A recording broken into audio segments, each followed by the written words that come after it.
Okay, so we're taking a deep dive today into the world of cannabinoid and psychedelic drug development.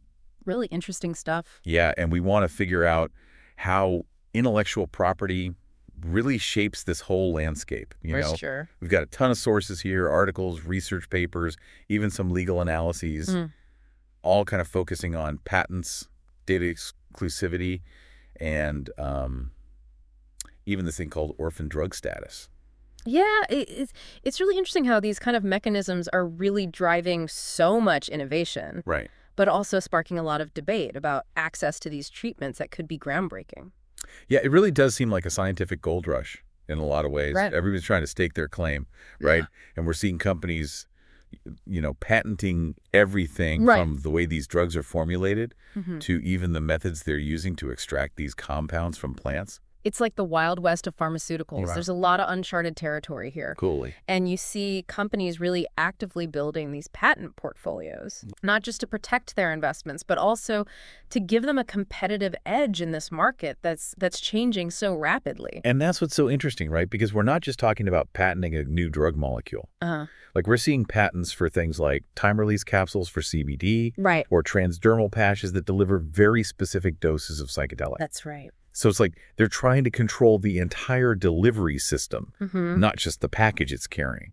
Exactly. They're patenting the delivery truck, to use your analogy. Yeah. And these novel formulations, they can significantly impact how a drug is absorbed, Right. how it's metabolized by the body, and it can lead to better therapeutic outcomes, Okay. potentially fewer side effects. Yeah. So it's a way for them to really differentiate their product in a market that's getting crowded. For sure. And it's not just about how the drug gets into your system. Right. We're also seeing companies patenting these innovative extraction processes for the compounds. And I always think about it kind of like brewing coffee. Yeah, The beans matter, but the brewing method makes a huge difference it does. in the taste and the quality. A perfect analogy, because extracting these pure and consistent compounds from plants is a complex science. For sure. So these patents are protecting the specific techniques, the parameters that are used to ensure a high quality and reproducible product. So it's about consistency, purity, and ultimately making sure that the final product is safe and effective. Absolutely. But here's where I start to get a little uneasy. Okay. We've got some sources here talking about companies patenting synthetic versions of naturally occurring compounds Right. that are found in plants. Mm-hmm. It's almost like someone's trying to patent the concept of sunlight. Yeah. Where do we draw the line between innovation and what belongs to everyone? That's a valid concern. And these synthetic analogs, they might have, enhanced therapeutic properties or fewer side effects compared to their natural counterparts. But it definitely raises questions about who owns the rights to nature's medicine cabinet, so to speak. Exactly. It seems like a slippery slope when you start patenting something that's derived from a naturally occurring substance. It's complex. There are a lot of ethical and legal gray areas here. Yeah. On one hand, you want to encourage innovation. Mhm. You want to reward companies for their research and development efforts. Right. But on the other hand, you don't want to create barriers to access for patients who might benefit from these treatments. So it's about striking that balance It is. between fostering innovation and making sure that these therapies that could be life-changing are accessible To everyone who needs them, that's the key. to everyone who needs them. Yeah. And it's not just about patents, is it? There's this whole regulatory maze that companies have to Oh, navigate. absolutely. The FDA plays a crucial role in ensuring that any drug that hits the market is safe and effective, Right. regardless of its patent status. So it's like a high-stakes obstacle course for these drug developers. It is. You have to jump through all the regulatory hoops if they want to get their product to market.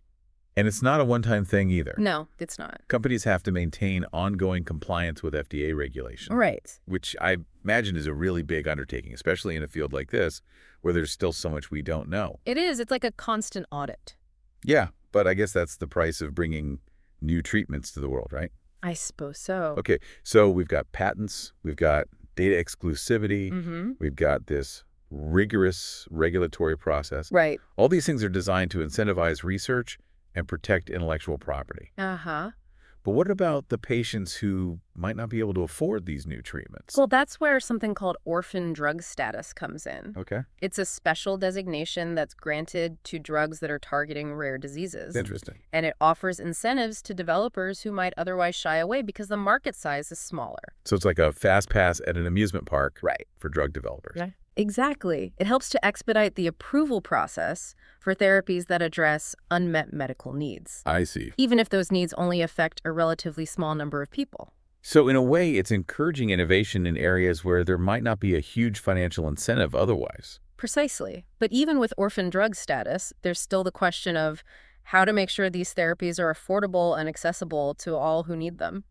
Yeah, this is where it all gets really complicated, right? That does. Because you're trying to balance the interests of investors, researchers, companies, and of course the patients. It's a complex web with a lot of competing interests. For sure. And there are no easy answers, but it's a conversation that needs to happen as this field continues to evolve. You mentioned this being like the Wild West of pharmaceuticals earlier, and it really does feel like we're still in the early days of this gold rush, I think so. and the rules of the game are still being written. Yeah, it's exciting to watch this field unfold. But it's also a time for careful consideration and responsible stewardship as we navigate this complex interplay of intellectual property regulation and public access. Okay, so I think we've laid out the landscape here. I think so too. You know, we've got patents protecting novel formulations, extraction processes, Right. even synthetic analogs of these naturally occurring compounds. Yes. We've got data exclusivity periods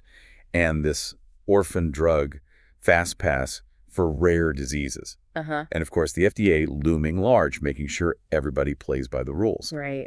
Now let's dive into some specific examples from our sources Okay. to see how all this is actually playing out in the real world. Let's take a look.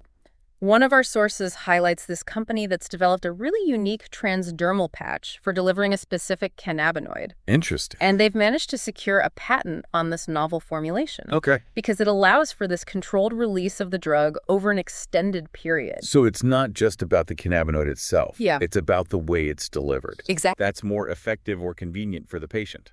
Precisely. This is a prime example of how companies are using these patents to protect their investments in novel delivery methods. Right. This patch could be a game changer for patients who have trouble with the traditional ways of taking it, like edibles or tinctures. Yeah, that makes sense. And what about those patented extraction processes we were talking about earlier? Right. Are there any interesting examples of that in the sources? Yeah, there's a company mentioned here that's developed a new method for extracting CBD from hemp. Okay. And they're using a specific combination of solvents and temperatures. Interesting. Their research suggests that this method results in a higher purity and yield of CBD compared to traditional methods. So they found a more efficient way to get that CBD out of the plant material. Exactly, a more efficient and effective way. And they've got a patent to protect that secret recipe. So it benefits the company, Of course. but it could also lead to lower production costs Yes. and a more consistent product. That's right. It's amazing how these patents are really driving innovation in every single step of this process, It is. from the extraction to the formulation to how it's delivered. Absolutely. But I still keep coming back to those synthetic analogs. Mm-hmm. It feels like they're trying to patent nature itself. I know it's a tricky one. Yeah. One of our sources looks at this with a case study of a company that's actually created a synthetic version of a naturally occurring psychedelic compound Okay. that's found in certain mushrooms. Interesting. And they've patented this new molecule because they think it has enhanced therapeutic properties and might be easier to manufacture consistently. So they're taking something from nature and tweaking it in the lab to create something even better. Yeah, that's the idea. But the question is, can you patent that? Right. That's the debate. Yeah. The patent office seems to think so. But there are definitely these ethical and philosophical questions about patenting something that comes from a natural source. For sure. It brings up concerns about biopiracy and the potential exploitation of traditional knowledge. It's a very gray area. It is. And I'm really curious to see how these legal and ethical debates play out Me too. as more companies try to go after these synthetic analogs. Absolutely. And it's not just about the science and the intellectual property either. Right. We have to think about the impact on patients and their access to these treatments. Okay, so let's talk about that orphan drug fast pass. Okay. Do we have any examples of how that's being used in the cannabinoid and psychedelic space? Yeah, our sources highlight a company that's developing a cannabinoid-based therapy for a rare type of epilepsy. Okay. And because this condition affects a smaller population, they've applied for orphan drug designation Interesting. to speed up the approval process and gain market exclusivity. So it encourages the development of a treatment that might otherwise be overlooked Exactly. because of the limited market size. That's the idea. It's a win for those patients who desperately need new treatment options. Definitely. And the orphan drug program has been successful in encouraging innovation in areas where traditional market forces might not be enough. Right. It shows how intellectual property and regulatory incentives can be powerful tools for addressing unmet medical needs. Yeah, for sure. It seems like there's a lot of focus on patents and exclusivity in this field. There is. But what about those alternative models for research and development Right. that we touched on earlier?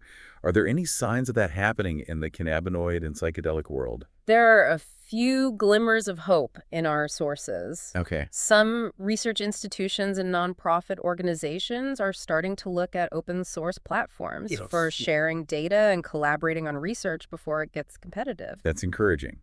It suggests that maybe the traditional patent-driven model isn't the only way Right. to ensure rapid progress and access to these therapies. The open source approach is gaining some traction in other areas of medicine, particularly for neglected diseases where the profit motives aren't as strong. There are some initiatives out there focused on sharing preclinical data, collaborating on early-stage research, and even pooling resources to conduct larger clinical trials. So it's not just a pipe dream, it's actually happening. It is, and it could potentially be adapted to the world of cannabinoid and psychedelic drug development. For sure, it would require a change in mindset for some companies, though. It would. But the potential benefits are huge. Huge. Imagine a world where researchers could just freely build upon each other's findings without worrying about proprietary information or patent infringement. It could lead to a faster pace of discovery. Absolutely. And maybe even lower costs for developing new treatments. Exactly. Of course, there are challenges to overcome. Yeah. Ensuring quality control, navigating regulatory hurdles, and finding sustainable funding models are just a few of the things that would need to be addressed. It sounds like it would take a lot of collaboration. It would. And creative problem solving. Yes. Not just from scientists. No. But from policymakers, funders, and even patients. It's a paradigm shift for sure, but the potential rewards are significant. Imagine these promising therapies being more readily available to researchers, clinicians, and patients.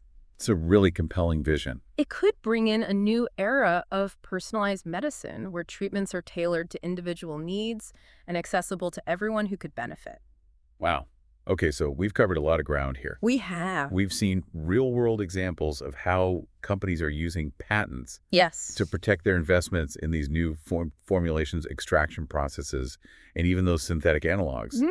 We've talked about the pros and cons of the orphan drug program. Right. And how it encourages the development of treatments for rare diseases. And we even touched on the possibility of open source models to change the way we approach research and development. It's a lot to take in. It is. But I think we've managed to highlight some of the key issues and trends that are shaping the future of this field. I think so, too. Yeah. Now, I'm wondering, what are your thoughts on the ethical considerations surrounding patenting natural substances, especially in light of traditional knowledge and cultural heritage? That's a crucial question, and it's one that deserves careful consideration as this field grows. Yeah, it feels like we're walking this tightrope. It is a very delicate balance between, recognizing the value of all this innovation, but also respecting the cultural and ecological significance of these plants. Absolutely. And we're seeing companies, investing millions and millions of dollars in research and development, really pushing the boundaries of science. For sure. But we also can't forget that there's this long history of traditional use and knowledge associated with these substances, especially in indigenous communities. Absolutely. And it's not just about who profits from these discoveries. It's about ensuring that the benefits are shared fairly. And that we don't continue these systems of exploitation. It's about recognizing that intellectual property rights aren't absolute. And that there are other values at play like cultural heritage, biodiversity, and social justice. And this is where the conversation gets really interesting. It does. Because it's not just a scientific or legal debate. It's a societal conversation about how we value knowledge. Right. Who gets to control it, and how we make sure that the benefits of innovation actually benefit humanity as a whole. So thinking about the future, what are some of the pathways forward?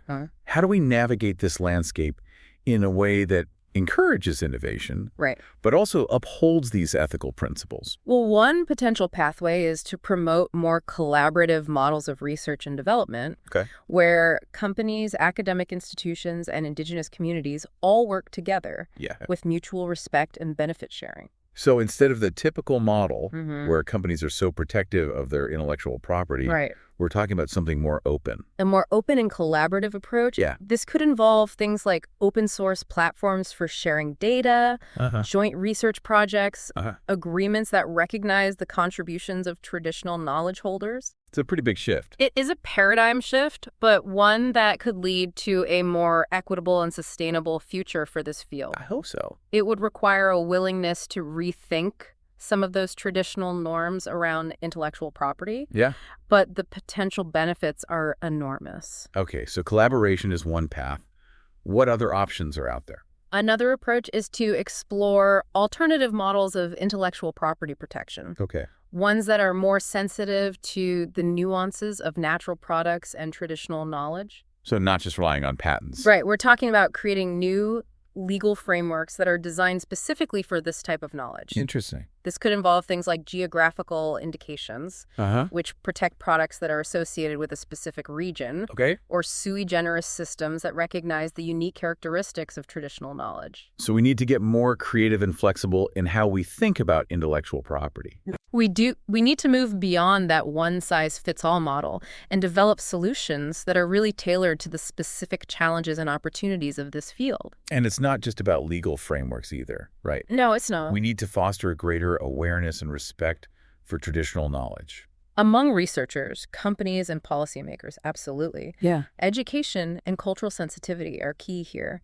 We need to create spaces for dialogue and collaboration between different knowledge systems and ensure that traditional knowledge holders are really involved in the decision-making. It's about bridging that gap between science and tradition. And finding ways to integrate them in a way that benefits everyone.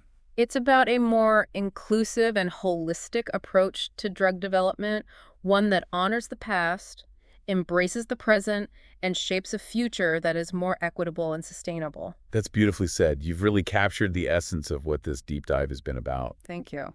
You know, it's not just about understanding the technicalities of intellectual property. No, it's not. It's about these bigger questions of knowledge and power and how we build a future where these amazing therapies are accessible to everyone who needs them. It's been a great journey. And I hope our listener feels empowered to continue asking these important questions and engaging in these critical conversations. Absolutely. And to our listener, as you continue to explore this world, remember that intellectual property is just one part of this puzzle. It is. It's up to all of us to shape a future where these powerful tools are used responsibly and ethically to unlock the full potential of these therapies for the benefit of humanity. Keep learning, keep questioning, and keep pushing the boundaries. And on that note, we'll wrap up another deep dive. Great. Until next time, keep diving deep.